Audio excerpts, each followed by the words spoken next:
Right now, as you sit there watching this, your brain might be shrinking. A study from the Framingham Heart Study involving over 2,000 people found that those with the highest levels of the stress hormone cortisol performed worse on tests of memory, organization, and attention. And these weren't old people. Most of them were in their 40s. Their brains were already changing shape because of stress. Let that sink in. So here is the truth that nobody tells you. Mental toughness is not about being hard. It is not about ignoring your feelings or pushing through pain like some kind of machine. Mental toughness is about how your brain is built. And the good news? You can rebuild it. Today, I am going to show you exactly how, step by step.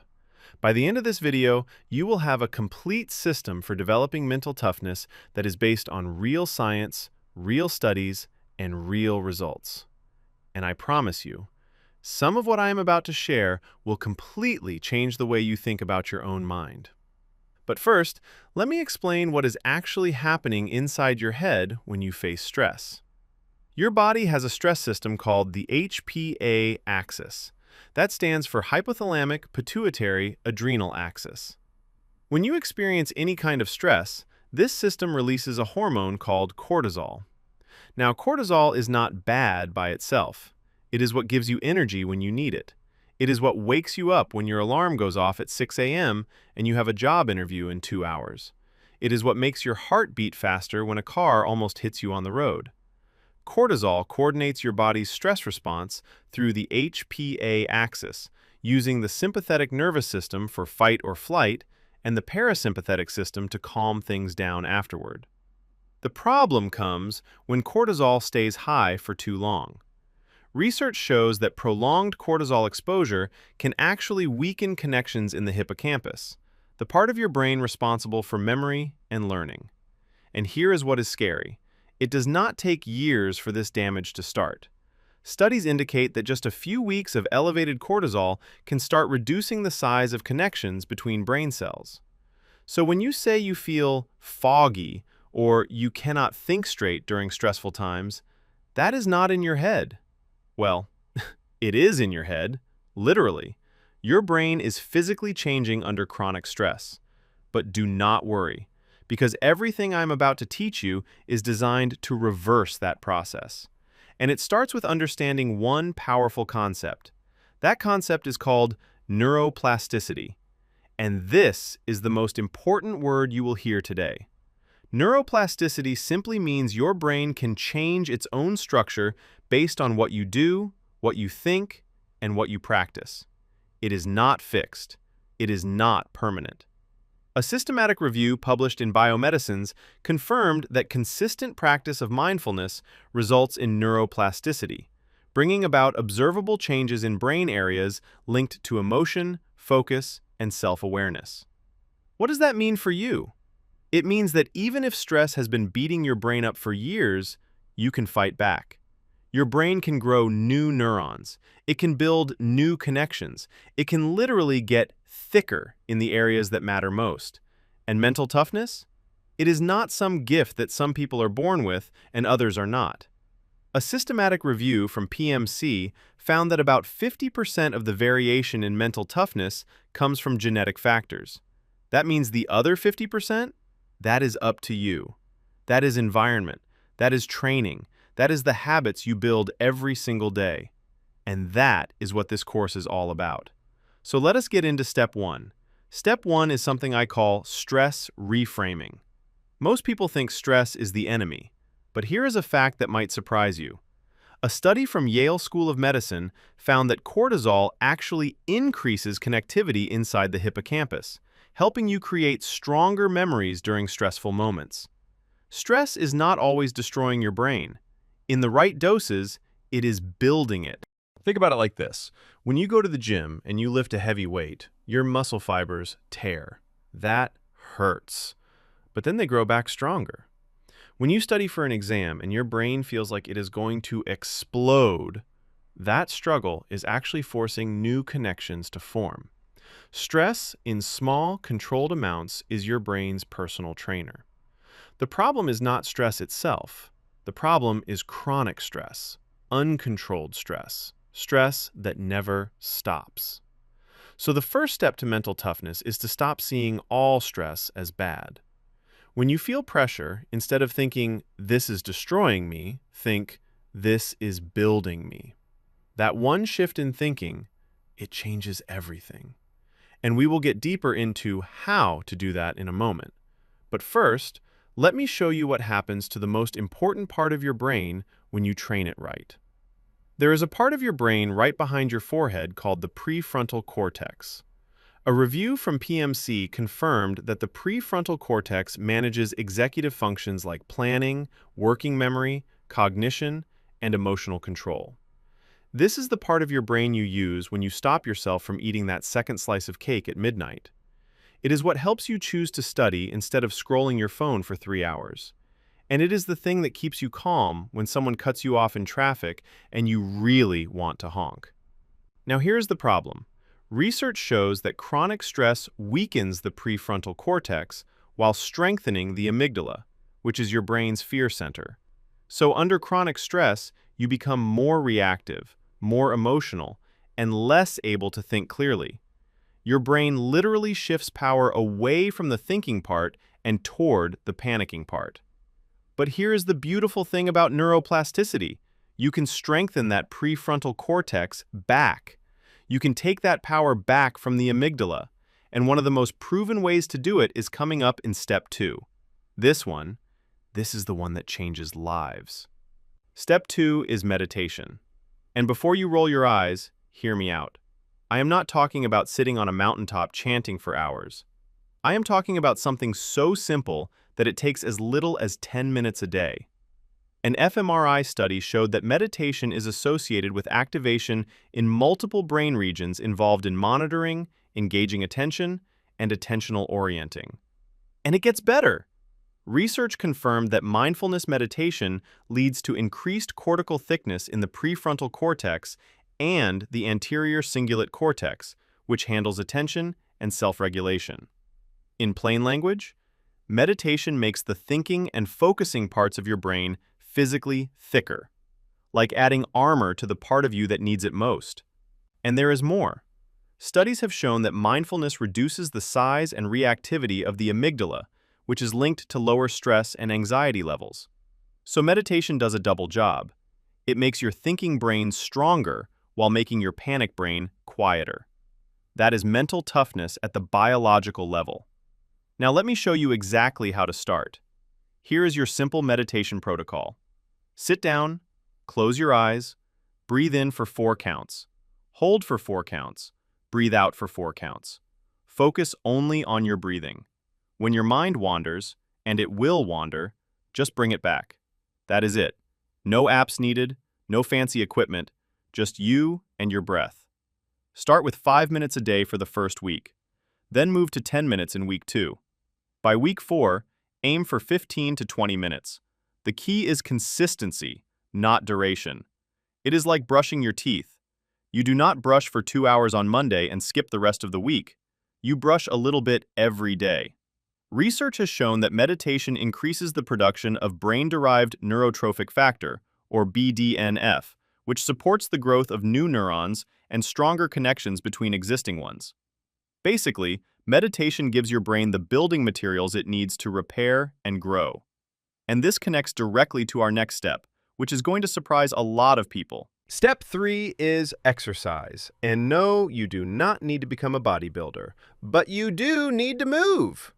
Because research has shown that exercise, especially moderate to high-intensity aerobic activity, increases BDNF levels in the hippocampus and the prefrontal cortex.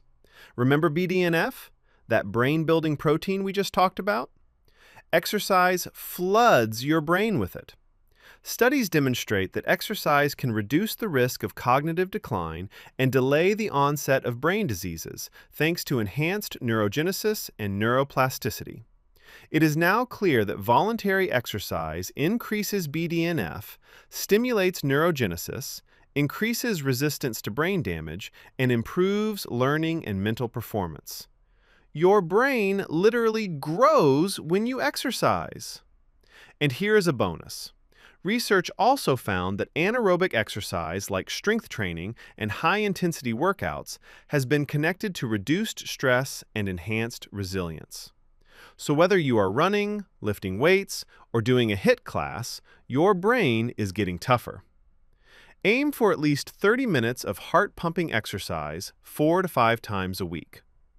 Now, let me explain something that most people get completely wrong about mental toughness. Most people think being mentally tough means hiding your emotions, pushing feelings down, never crying, never admitting you are scared. That is not toughness. That is suppression. And suppression actually makes you weaker. When you push emotions down, your amygdala does not go quiet. It gets louder.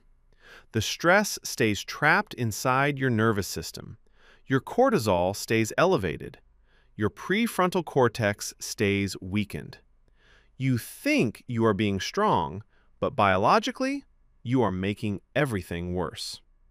True mental toughness is about feeling the emotion and then choosing your response.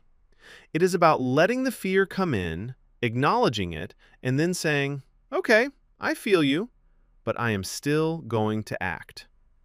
That is the difference between someone who is tough and someone who is just pretending. And this takes us to step 4, which is one of the most powerful things you can do for your mind. Step 4 is emotional labeling. This is a technique used in cognitive behavioral therapy, and it is incredibly simple. When you feel an emotion, you name it, out loud or in your mind. I am feeling anxious. I am feeling angry. I am feeling overwhelmed. That is it. Why does this work? Because naming an emotion activates your prefrontal cortex. Remember, that is your thinking brain. And when your thinking brain activates, it naturally calms down the amygdala. It is like turning on a light in a dark room. The shadows do not disappear, but suddenly you can see them clearly, and they are not so scary anymore. Practice this every single day. When something bothers you, pause and ask yourself, what am I actually feeling right now? Give it a name. Be specific. Not just bad, but frustrated, or disappointed, or scared. The more precise you are, the more your prefrontal cortex engages. And that is how you build emotional control from the inside out. Speaking of control, the next step is going to change how you see discomfort forever. Step 5 is voluntary discomfort. This means choosing to do hard things on purpose. Taking a cold shower when warm water is right there. Waking up at 5 a.m. when your bed is so comfortable. Saying no to your phone for the first hour of your day when every notification is calling your name. Why would you do this to yourself? Because every time you choose discomfort voluntarily, you are training your brain that you are in control. Not your emotions, not your impulses, not your comfort zone. You. And over time, this creates a pattern in your brain. Your prefrontal cortex gets used to overriding the amygdala's protests. Think of it like this. If you only ever lifted a pillow, your arms would never get stronger. If you only ever walked downhill, your legs would stay weak. If you only ever ate dessert, your body would never adapt to real nutrition. You need resistance to grow, and voluntary discomfort gives your brain that resistance. Start small. 1 cold shower a week, 1 early morning, 1 hour without your phone. Build from there. Now, let us talk about something that will make all of these steps 10 times more effective. Step 6 is sleep. And this is not optional. This is foundational. Your brain does its repair work while you sleep. All that BDNF we talked about, all those new neurons, all that prefrontal cortex strengthening, much of it happens during deep sleep. Cortisol is regulated by growth hormone, which is released at specific times during the night. When you do not sleep enough, Your cortisol levels stay high. Your prefrontal cortex weakens. Your amygdala becomes more reactive. Basically, one bad night of sleep can undo days of mental toughness training. That is how important this is. Aim for 7 to 9 hours of sleep every single night. No exceptions. Make your room dark. Make it cool. Stop looking at screens 1 hour before bed. It is like charging your phone. You would not try to use a phone at 5% battery all day. So why would you try to run your brain on 5% charge? Charge it fully every night. Now here is a step that connects ancient wisdom with modern science. Step 7 is self-talk discipline. The voice in your head, that constant inner narrator, is either building you up or tearing you down. And most people never pay attention to which one it is doing.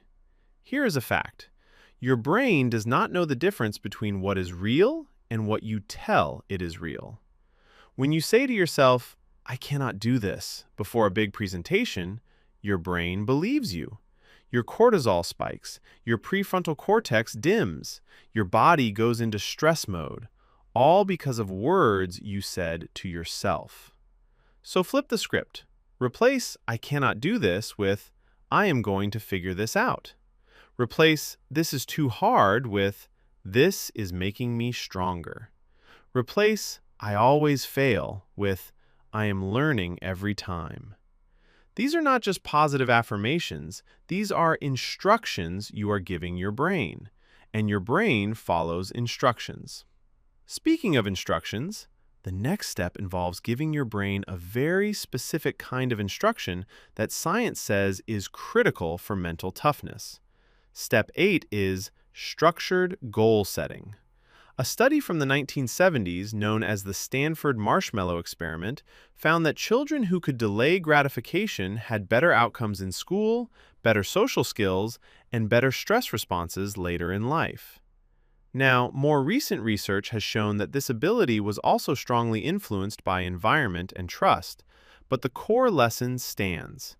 The ability to work toward a future reward is a trainable skill. And this is how you train it. Set goals at 3 levels: daily goals, weekly goals, monthly goals. Your daily goals should be small and achievable. Something like, "I will meditate for 10 minutes today," or "I will exercise for 30 minutes before work." Your weekly goals connect several daily goals together. Your monthly goals are bigger targets that give you direction. The key is to write them down. Not on your phone where they get buried under 1,000 notifications. On paper, where you can see them every morning. When you write a goal down, your brain treats it differently. It becomes real. It becomes a commitment. And every time you achieve a small goal, your brain releases dopamine, which motivates you to keep going. Now, there is one more thing about goals that most people miss, and it is connected to Step 9. Step 9 is a mindset shift. Focus on the process, not the outcome. This is huge. Most people set goals like, "I want to lose 20 pounds," or "I want to get promoted." Those are outcome goals, and the problem with outcome goals is that you cannot control them directly. You cannot force your body to lose weight at a specific speed. You cannot force your boss to promote you. But you can control the process. You can control whether you exercise today. You can control whether you eat a healthy meal right now. You can control whether you show up to work early and give your best effort. When you focus on what you can control, your brain stops wasting energy on anxiety about things you cannot control. This reduces cortisol. It strengthens your prefrontal cortex, and it builds a sense of what psychologists call self-efficacy. That is just a fancy word for believing that your actions actually matter. And when you believe your actions matter, you take more action. It becomes a positive spiral. A beautiful positive spiral. Now, Step 10 is something that very few people talk about, but it might be the most important step of all. Step 10 is social connection. You cannot build mental toughness alone. I know that sounds contradictory, but the science is clear. The study on mental toughness involving 367 participants found that interpersonal confidence was one of the significant components that predicted happiness. Humans are wired for connection. When you are around people who support you, your cortisol levels drop, your oxytocin levels rise. Your prefrontal cortex stays active and healthy. It is like having a backup generator for your brain. When your power starts to fade, the people around you help keep the lights on. But here is the important part. Not all connection is good. You need people who challenge you, not just people who comfort you. The friend who tells you, "You can do better," is more valuable than the friend who always says, "That is fine, do not worry about it." Find your tribe, find people who push you, and be that person for others. Now, let me take you to a deeper level, because the next section is about building mental toughness in the moments that matter most. Let us talk about pressure. Because mental toughness is not tested when things are easy. It is tested when everything is going wrong. A meta-analysis of mental toughness interventions in sport found a large positive effect, showing that psychological training programs can improve mental toughness. That means performing under pressure is a learnable skill. Research on elite athletes found that mental toughness involves remaining determined, focused, confident, and in control under pressure, giving a psychological edge. Notice those words: determined, focused, confident, in control. None of those words mean emotionless. You can be determined and scared. You can be focused and nervous. The key is that the determination is bigger than the fear. So how do you build this? Through practice. Not just physical practice of your skill, but mental rehearsal. Before a big event, close your eyes and visualize yourself succeeding. See it in detail. Feel the confidence. Hear the applause. Picture yourself walking into that meeting room, sitting down, and delivering your presentation without a single stutter. Your brain cannot tell the difference between a vividly imagined experience and a real one. So visualize success before you need to create it. Now let me show you how to handle the opposite: failure. If you want to be mentally tough, you must change your relationship with failure. Most people treat failure like a death sentence, like proof that they are not good enough. But mentally tough people? They treat failure like data. When Thomas Edison was asked about his thousands of failed attempts at making a light bulb, he said he had not failed. He had found thousands of ways that did not work. When a chef makes a dish that tastes terrible, they do not quit cooking. They adjust the recipe. When a pilot encounters turbulence, they do not abandon the plane. They adjust the altitude. Failure is information. It tells you what needs to change. So the next time you fail at something, instead of saying, "I failed," say, "What did I learn?" Instead of, "Why does this always happen to me?" try, "What can I do differently next time?" This small shift moves your brain from the amygdala, where panic lives, to the prefrontal cortex, where solutions live. And that is mental toughness in action. Now, here is something that will supercharge all of the steps we have covered so far. This is critical. Consistency beats intensity every single time. It is better to meditate for 10 minutes every day for a month than to meditate for 3 hours once and never do it again. It is better to run for 20 minutes 5 times a week than to run a marathon once and spend the next 2 months on the couch. Why? Because neuroplasticity responds to repetition, not intensity. Your brain builds new pathways through repeated signals. Every time you do a positive habit, you send a signal down a specific neural pathway. The more you send that signal, the stronger that pathway becomes. Eventually, it becomes automatic. That is when mental toughness stops being something you do and becomes something you are. So do not try to change your entire life tomorrow. Pick one step from this video, just one. Do it every day for 30 days. Then add another step, then another.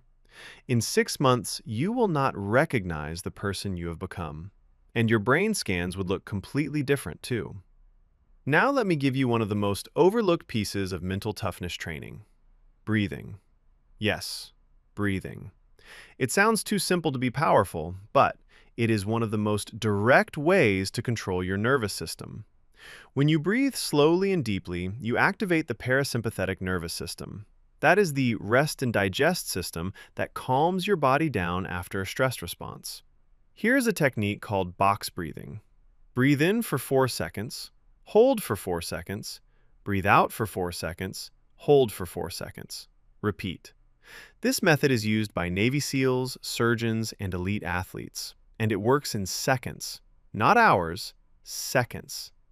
The next time someone says something that makes your blood boil in a meeting at work, before you respond, do 1 cycle of box breathing. 4 in, 4 hold, 4 out, 4 hold.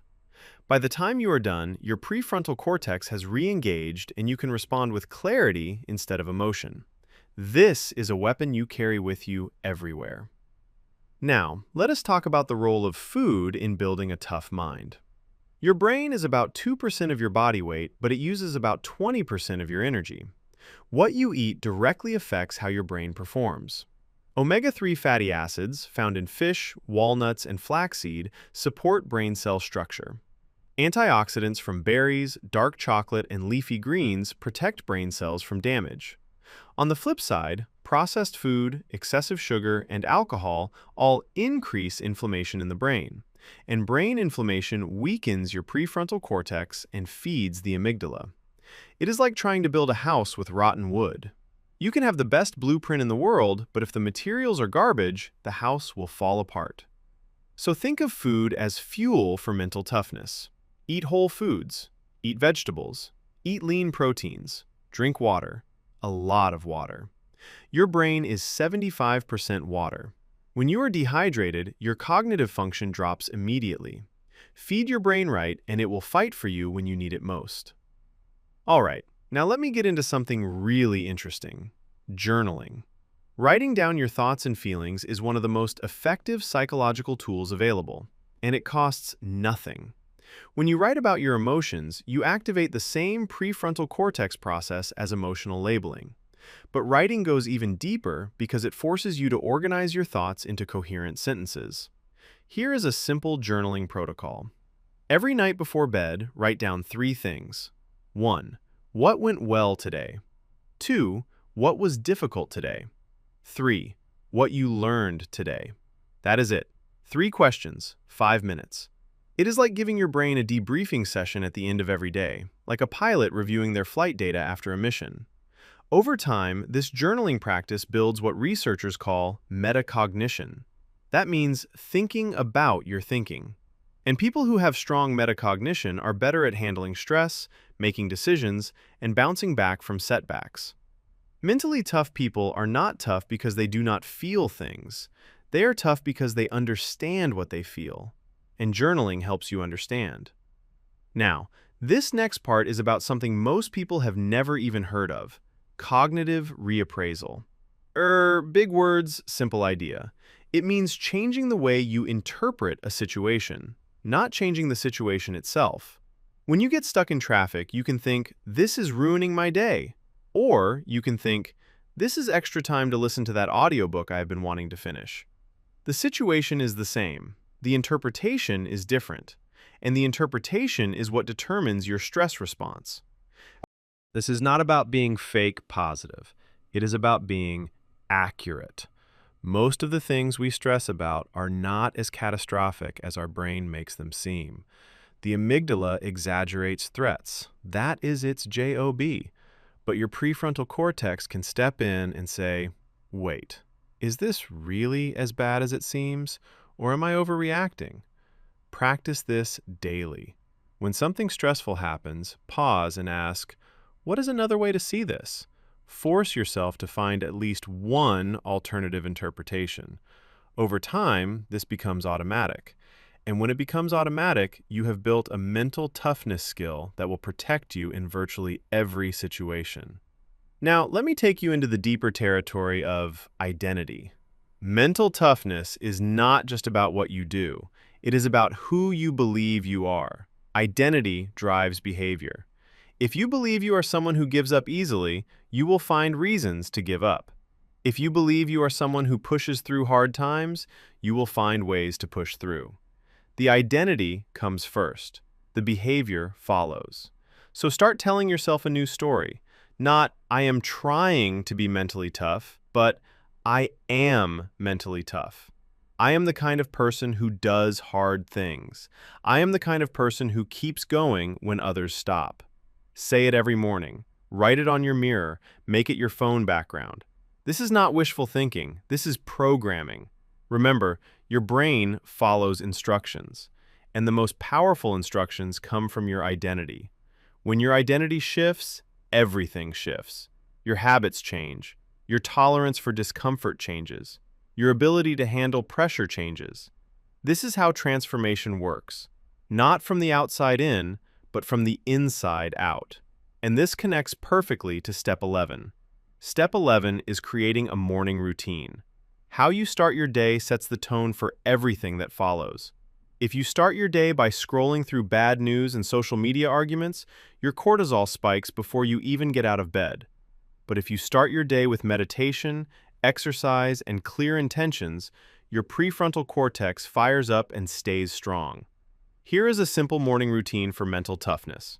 Wake up. Drink a full glass of water. Do 5 minutes of meditation or breath work.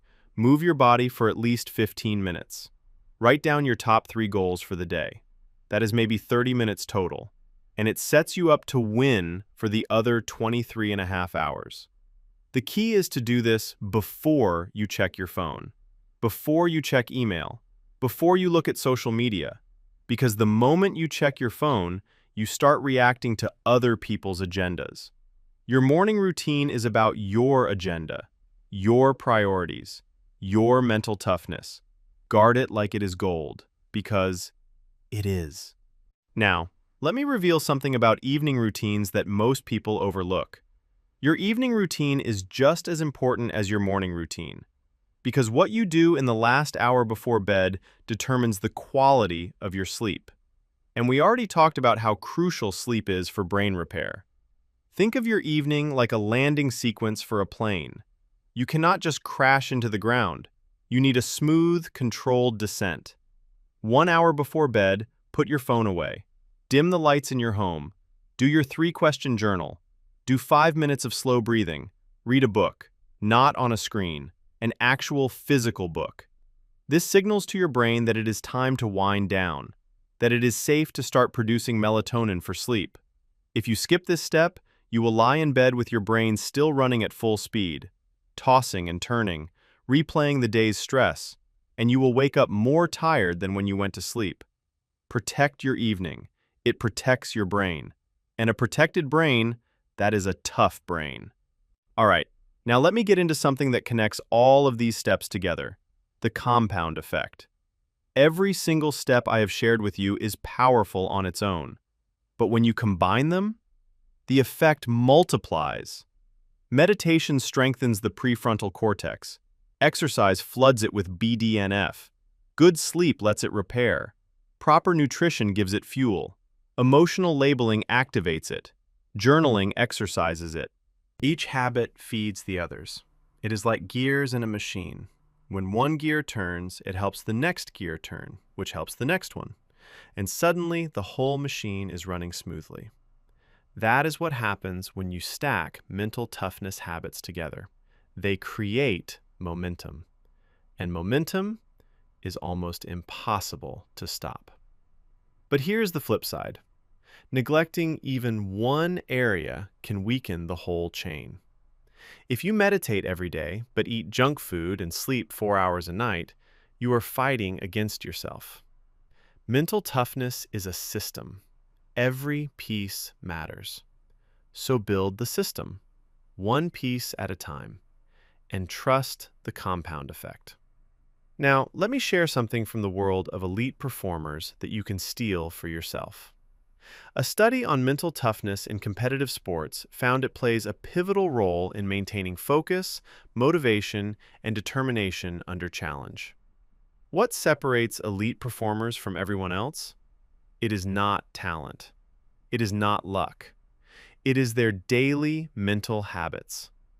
Elite athletes visualize success before every competition. They practice positive self-talk constantly. They review their performance after every event, looking for lessons, not blame. They have routines that they follow religiously. A basketball player does not show up to the game and wing it. They have a pre-game warm-up that they have done 1,000 times.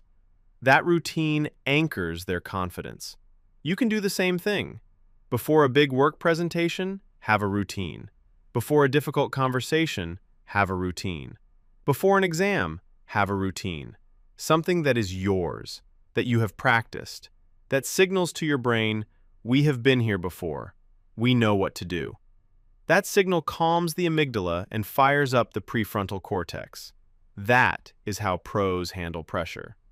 Now, let me tell you about the hidden enemy of mental toughness that almost nobody talks about: comparison. Comparing yourself to others is one of the fastest ways to destroy your mental toughness. Because when you compare, you are usually comparing your worst moments to someone else's best moments. And that is a game you can never win. Social media has made this 100 times worse. You see someone posting pictures from their vacation while you are sitting at your desk working overtime. You see someone announcing their promotion while you are still struggling in the same position you have been in for 2 years. You see someone's perfect relationship while yours is complicated.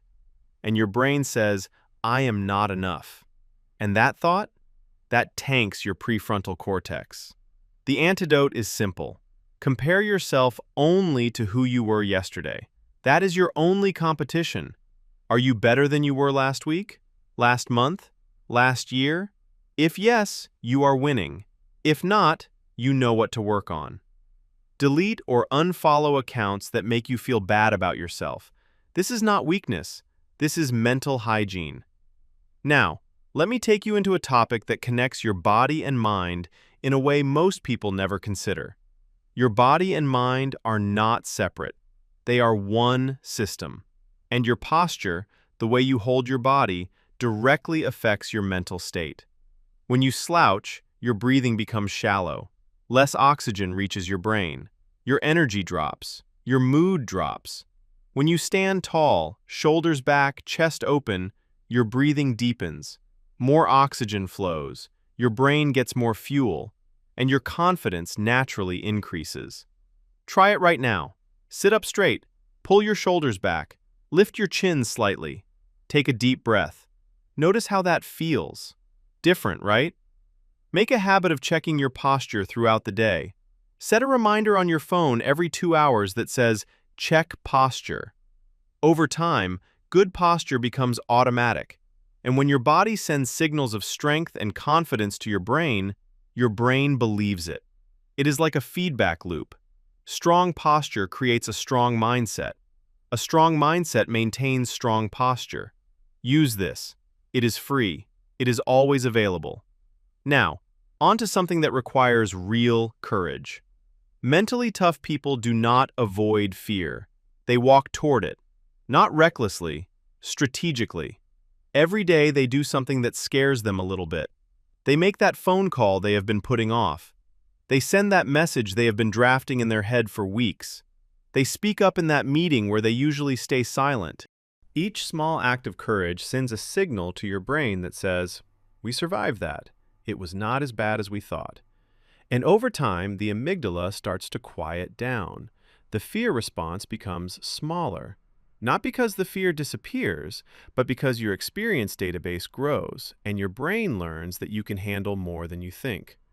This is called exposure therapy in psychology, and it works. The more you expose yourself to what scares you, in controlled doses, the less power that fear has over you.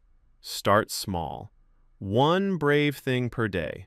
A conversation, a decision, a boundary. Stack those small acts of courage and watch what happens to your confidence. Now, let us talk about something that ties mental toughness to your relationships. Setting boundaries is one of the hardest things for most people to do. But it is also one of the most important skills for mental toughness. Because every time you say yes to something you should say no to, you drain energy from your prefrontal cortex. Your brain has limited willpower each day, and saying yes when you mean no uses up that willpower for nothing. Think about it this way. If you have a phone battery that lasts 10 hours, and you spend 5 hours running apps you do not even need, you only have 5 hours left for the things that actually matter. Your willpower works the same way. Protect it. Use it where it counts. Practice saying no. No, I cannot take on that project right now. No, I am not available this weekend. No, that does not work for me. You do not need to explain yourself for 20 minutes. A simple, clear no is enough.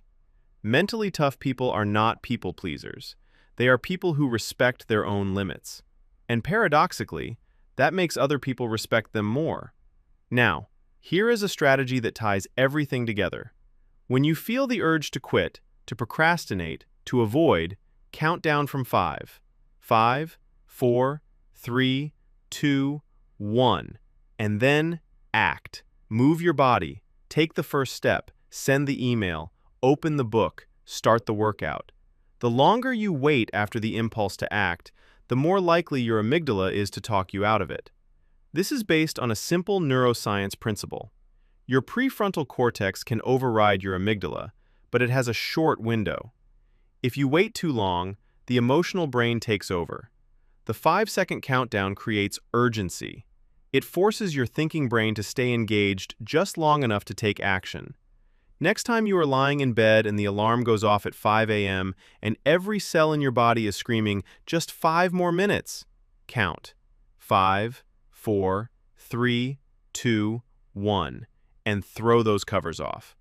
That tiny act of defiance against comfort, that is a mental toughness rep, and every rep counts. All right, now let me talk about something most videos on this topic completely ignore: gratitude.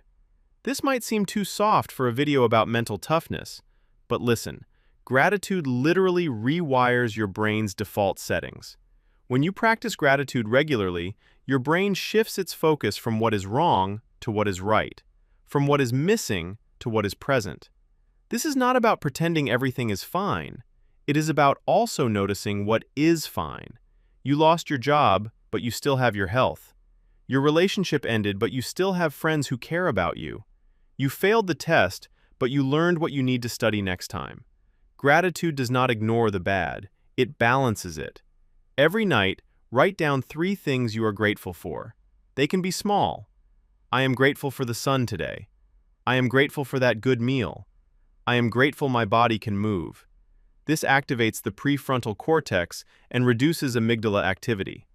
Over time, your brain starts automatically looking for things to be grateful for. And a brain that looks for good things is a brain that handles bad things much better.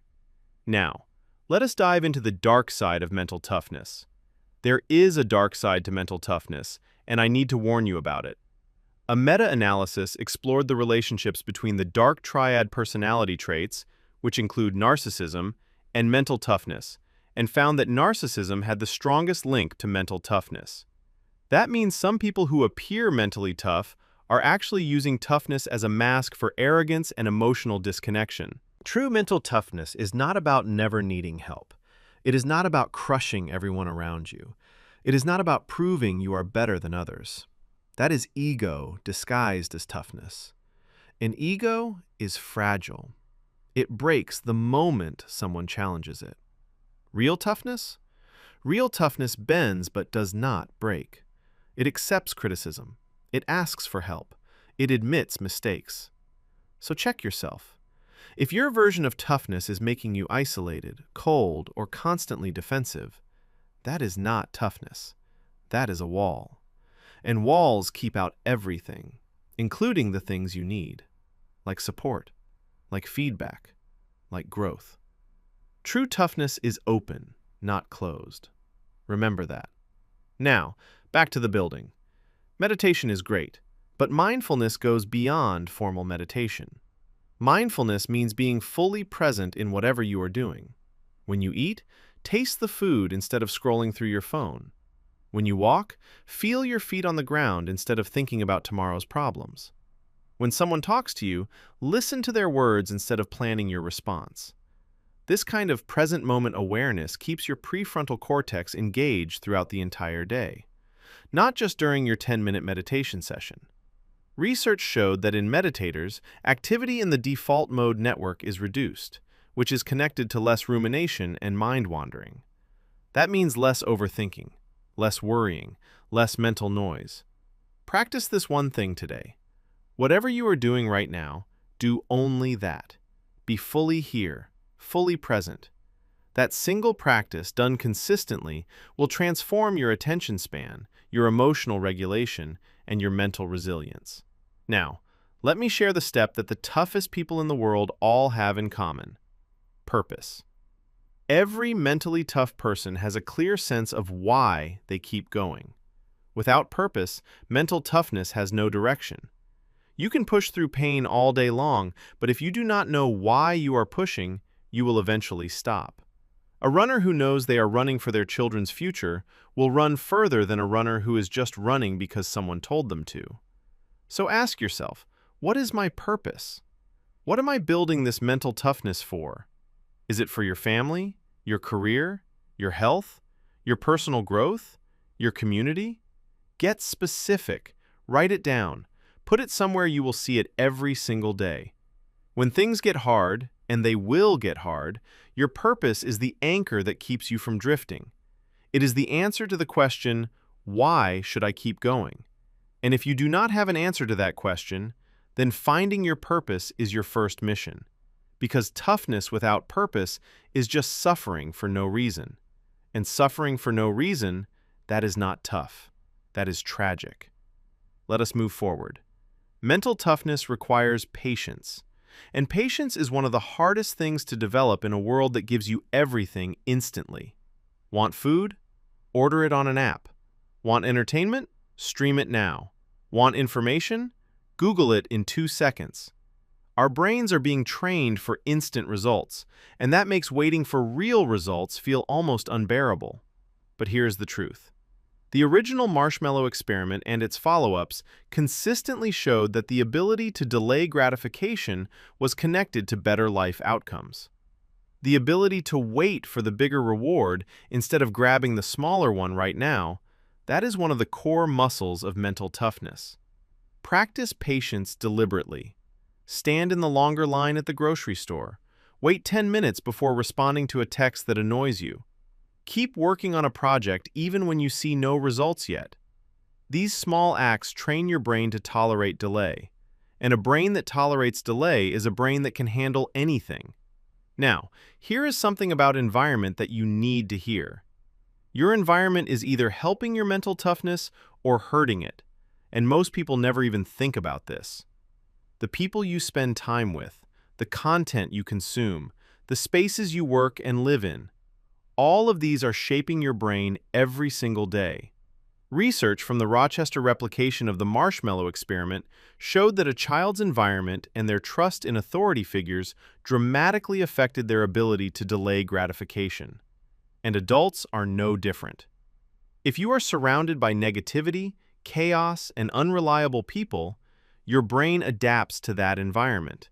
It becomes anxious, reactive, defensive. So audit your environment. Who are the 5 people you spend the most time with? Are they building you up or dragging you down? What does your workspace look like? Is it cluttered and stressful or clean and organized? What content do you consume first thing in the morning? Choose your environment like your mental toughness depends on it, because it does. All right. Now we are getting into the advanced strategies, stress inoculation training. This is a technique used by military psychologists to prepare soldiers for high-pressure situations, and you can use a version of it in your daily life. The idea is simple. You expose yourself to stress in controlled, gradually increasing doses. Start with mild stress, maybe a difficult workout that pushes you just beyond your comfort zone. Then increase it. Take on a challenging project at work. Then increase it more. Have a difficult conversation you have been avoiding. Each time your brain learns, I can handle this level of stress, and then the next level does not feel as overwhelming. Think of it like a vaccine. A vaccine introduces a small amount of the virus, so your immune system learns to fight it. Stress inoculation introduces small amounts of stress, so your brain learns to fight it. Over time, things that used to crush you barely even register. That is what mental toughness looks like at an advanced level. And it all starts with voluntarily choosing harder and harder challenges. Now, let me share a crucial mindset shift. Acceptance.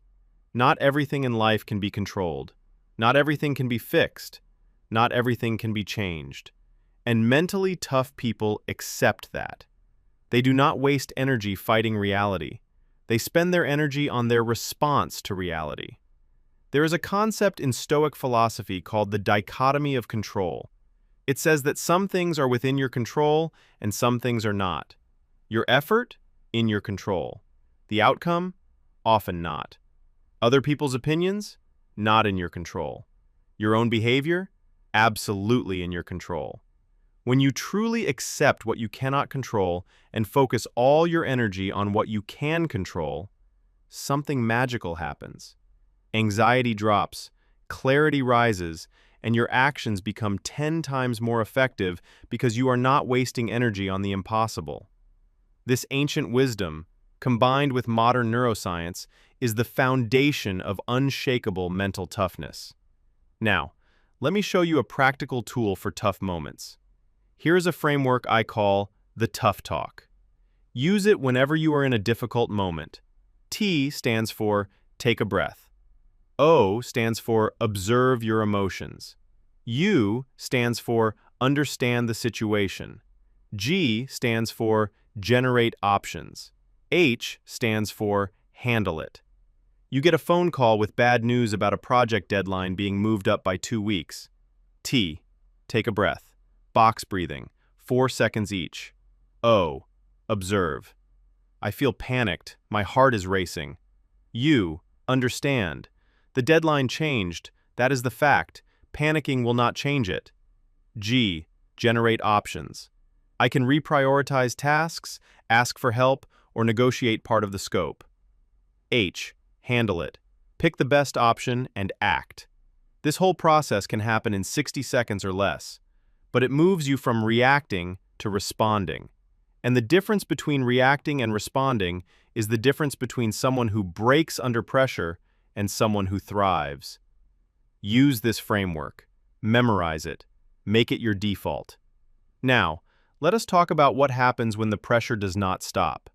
There is a difference between being tough in a moment and being tough over months. The study involving 367 participants found that mental toughness predicted happiness even better than resilience, self-efficacy, and grit combined. That means mental toughness is the umbrella that covers all these other traits. Sustained resilience comes from having all the systems we have discussed working together consistently: sleep, nutrition, exercise, meditation, emotional regulation, social support, purpose. These are not one-time actions. These are lifestyle commitments. And here's the hard truth. There will be days when you do not want to do any of this. Days when you want to quit. Days when the old patterns pull you back. And those are the most important days to show up. Because those are the days that count the most. Not the easy days, the hard ones. That is where real toughness is forged, like steel in fire. Now, let me share something specific about how you talk to yourself during those hard moments. Here is a strange but powerful technique. When you are in a tough moment, talk to yourself in the third person. Instead of saying, "I can do this," say, "Your name can do this." Instead of, "Why am I so stressed?" ask, "Why is your name feeling stressed right now?" This creates psychological distance between you and the emotion. It helps you see the situation more objectively. It is like becoming your own coach instead of being the player who is overwhelmed on the field. Research has shown that this kind of self-distancing helps people regulate their emotions more effectively. Try it right now. Think about something that is stressing you out. Now ask yourself, using your own name, what should your name do about this? Notice how that feels different? That small shift in language creates a big shift in perspective. And a better perspective means better decisions. Better decisions mean better outcomes. And better outcomes? That is mental toughness working. Now, let us go even deeper. Most people manage their time, but they do not manage their energy. And there is a big difference. You can have 16 hours in a day, but if your energy is depleted after 8, the last 8 hours are essentially wasted. Your brain is too tired to think clearly. Your willpower is gone. You make bad decisions. So manage your energy like a budget. High-energy tasks like creative work, difficult decisions, and problem-solving should go in your first few hours of the day when your prefrontal cortex is freshest. Low-energy tasks like emails, meetings, and routine work can go in the afternoon when your brain is naturally winding down. Also, take breaks. Not phone-scrolling breaks, real breaks. Walk outside for 10 minutes. Do some stretching. Close your eyes and breathe. These micro breaks recharge your prefrontal cortex. It is like putting your phone on a quick charge between heavy use sessions. You will get more done in less time with better quality, and you will have energy left at the end of the day for the people and things that matter. Now, let me share a secret about tough people. The toughest people I know are not the ones who do everything alone. They are the ones who know when and how to ask for help. Because asking for help is not weakness, it is strategy. A general does not fight the entire war alone. They build an army, they delegate, they lean on specialists. If you are struggling mentally, talk to someone. A friend, a therapist, a mentor, a coach. There is no medal for suffering in silence. And the longer you wait to ask for help, the harder it becomes. Your brain's stress pathways get deeper. Your cortisol stays elevated longer. Your prefrontal cortex weakens further. Reaching out is not the opposite of mental toughness. It is one of its highest expressions. It means you are tough enough to admit you are human. And that takes more courage than pretending you have it all figured out. Remember, even the strongest buildings need foundations that were built with many hands. Now, let us talk about the long game. This is not a 30-day challenge. This is a lifelong practice. Mental toughness is not a destination you arrive at. It is a direction you keep walking in, every day, for the rest of your life. Research in education found that the commitment component of mental toughness was the strongest predictor of academic performance and engagement with feedback. Commitment is the key word. There will be seasons of growth and seasons of struggle, seasons where you feel unstoppable and seasons where you feel like you are starting over. Both are normal. Both are part of the process. The only failure is quitting the process entirely. So commit, not to being perfect, not to never struggling, but to always getting back up, always returning to the practice, always choosing growth over comfort. That is what mental toughness looks like over a lifetime. Not a straight line up, but a jagged line that trends upward. And that is enough. More than enough. All right, let me give you some specific practices to keep for the rest of your life. Every week, set aside 30 minutes for a weekly review. This is where you look back at the past 7 days and ask yourself 4 questions. 1. What did I accomplish? 2. Where did I struggle? 3. What did I learn? 4. What will I focus on next week? This review does 2 things. First, it gives you credit for what you did, which builds confidence. Second, it gives you direction for what comes next, which reduces anxiety. It is like being the CEO of your own life and doing a weekly board meeting with yourself. Write your answers down. Keep a notebook just for this. Over months and years, this notebook becomes a record of your growth. And on the days when you feel like you are not making progress, you can flip back through those pages and see the evidence of how far you have come. That evidence is powerful fuel for mental toughness. Now, this next one is going to change how you handle criticism. Mentally tough people do not fear criticism, they welcome it. Because criticism is information, just like failure. When someone tells you your work is not good enough, they are giving you a map to improvement. When someone says your idea will not work, they might be pointing out a blind spot you cannot see yourself. Now, not all criticism is valid. Some people criticize because they are jealous or insecure, and you need to learn the difference. Valid criticism is specific and constructive. Your report was missing data from Q3 is valid. You are terrible at everything is not. Learn to filter, not just absorb. But do not build a wall against all feedback. Research in higher education found that mentally tough students engage more with feedback, and this engagement with feedback actually mediated their academic success. They did not just tolerate feedback, they sought it out. Be like that. Seek feedback, learn from it, let it sharpen you. Now, something about pain that most people need to hear. Growth hurts. There is no way around it. Building muscle hurts. Learning a new skill hurts.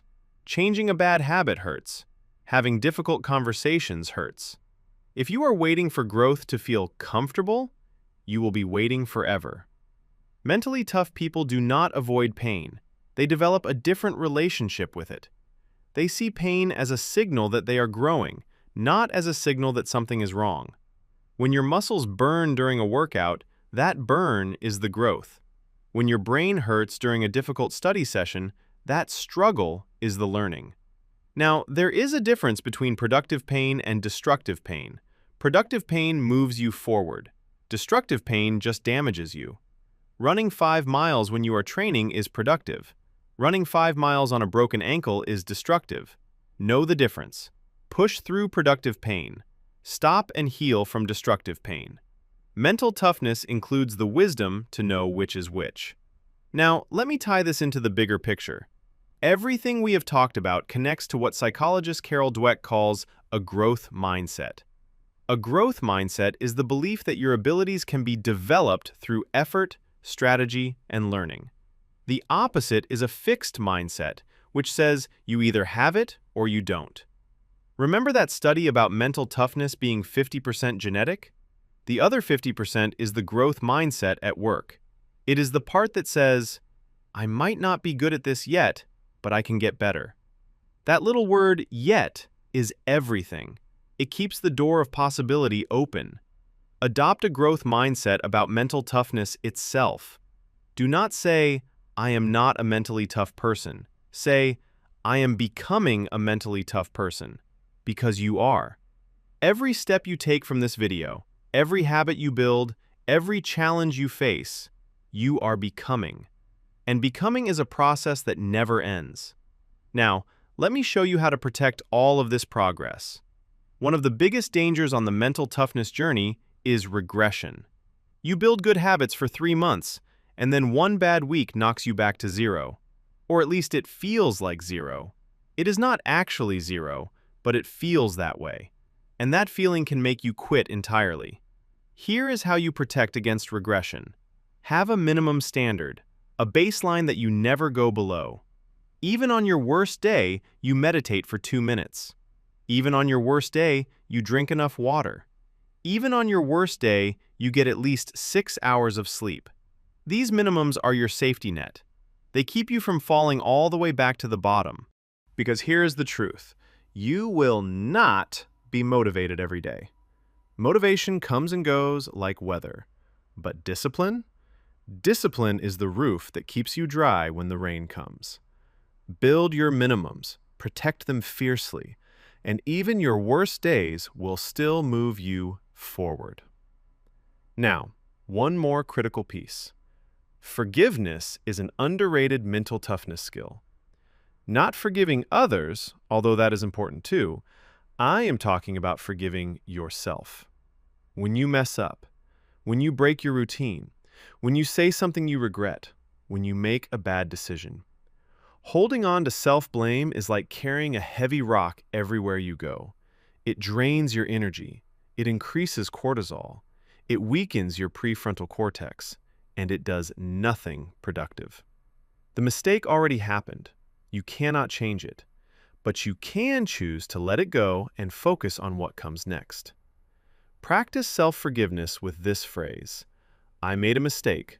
I am learning from it. I am moving on. Say it as many times as you need to.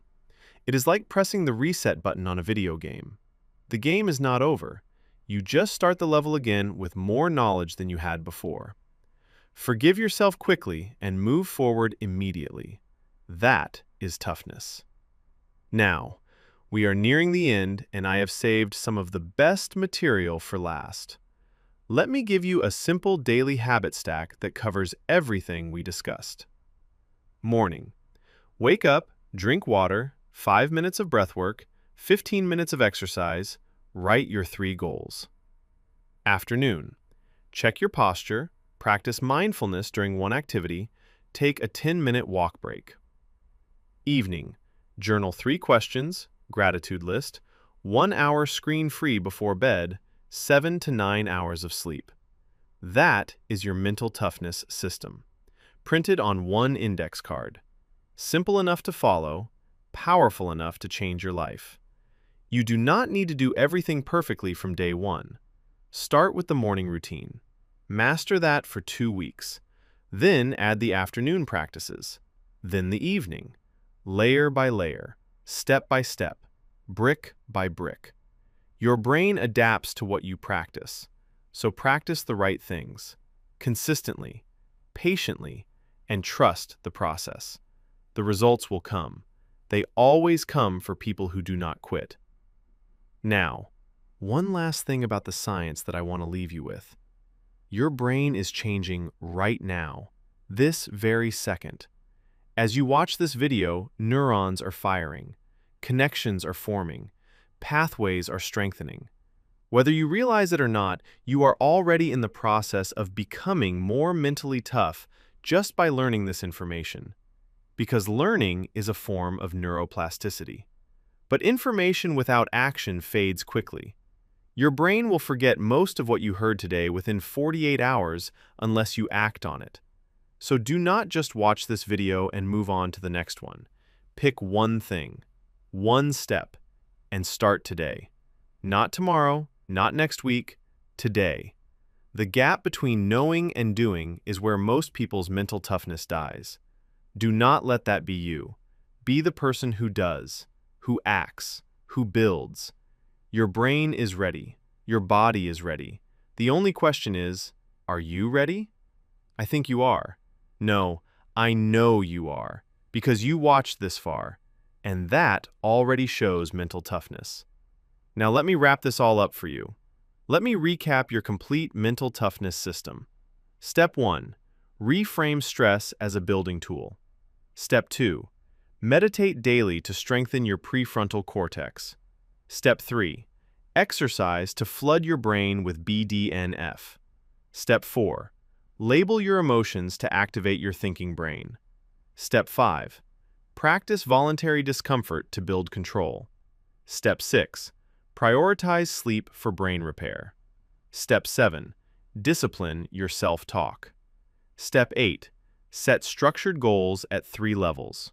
Step 9. Focus on process over outcomes. Step 10. Build strong social connections. Step 11. Create morning and evening routines. Plus your advanced tools, stress inoculation, cognitive reappraisal, the Tough Talk framework, third-person self-talk, the 5-second rule, and weekly reviews. This is your complete system. Everything you need to build a mind that can handle anything life throws at it. But remember, the system only works if you work it. Before you go, let me warn you about the most common mistakes. 1. Trying to do everything at once. This leads to burnout and quitting. Start small. 2. Expecting results in a week. Neuroplasticity takes time. Give it at least 30 days before you judge. 3. Comparing your progress to others. Your journey is yours. 4. Thinking toughness means never resting. Rest is part of the system. Your brain needs recovery just like your muscles do. 5. Beating yourself up when you slip. Everyone slips. What matters is how quickly you get back up. 6. Doing this alone. Find accountability, find support, find your tribe. Avoid these mistakes and you will stay on the path. Not perfectly, not without struggle, but consistently. And consistency, as we have learned, is what builds mental toughness, not perfection, not intensity, consistency. Now, let me leave you with something that might stay with you forever. Here is the truth about mental toughness that nobody will tell you. It is not glamorous. It is not exciting. It is not a dramatic movie moment where everything clicks into place and suddenly you are invincible. Mental toughness is boring. It is doing the same small things every single day. It is meditating when you do not feel like it. It is exercising when you would rather sleep in. It is writing in your journal when nothing interesting happened. But those boring daily practices are what create extraordinary results over time. The compound effect. Tiny daily improvements that stack on top of each other until one day you look back and realize you have become someone who can handle things that used to destroy you. And that moment makes it all worth it. So do not chase the dramatic, chase the consistent, chase the daily, chase the small, because small, done daily, becomes massive. And massive mental toughness? That is what changes everything. Your career, your relationships, your health, your entire life. Now, one final thought. Your only job right now is to choose one step from this video and do it today. Not all of them, just one. Maybe it is the 5-minute meditation. Maybe it is the 3-question journal. Maybe it is the morning routine. Maybe it is just one cycle of box breathing. Whatever it is, do it today. Then do it again tomorrow and the day after, for 30 days. Do not skip a day. If you mess up, forgive yourself and start again the next morning. After 30 days, add a second step, then a third. In 6 months, you will have a complete mental toughness system running on autopilot, and your brain will have physically changed to support it. This is not theory, this is science. A systematic review and meta-analysis found a large positive effect for psychological interventions designed to train and develop mental toughness. Mental toughness can be trained. It can be built. And now you have the blueprint. The only thing left is for you to build it. Now, here is your final challenge. I challenge you, right now, do not just close this video and move on. Go to the comments and write down which one step you are starting with today. Make it public, make it real, hold yourself accountable, and then come back in 30 days and tell me how your life has changed. Because I believe in you. Not because I know you, but because I know the science. I know what the human brain is capable of. And your brain is capable of incredible things. It can grow, it can heal, it can adapt, it can become tougher than you ever imagined. All it needs is for you to give it the chance. So give it that chance. Start today. One step, one breath, one decision. That is all it takes to begin. And once you begin, there is no telling how far you will go. Thank you for being here. Thank you for investing in your mind. Now go out there and build that mental toughness. You have everything you need. Go!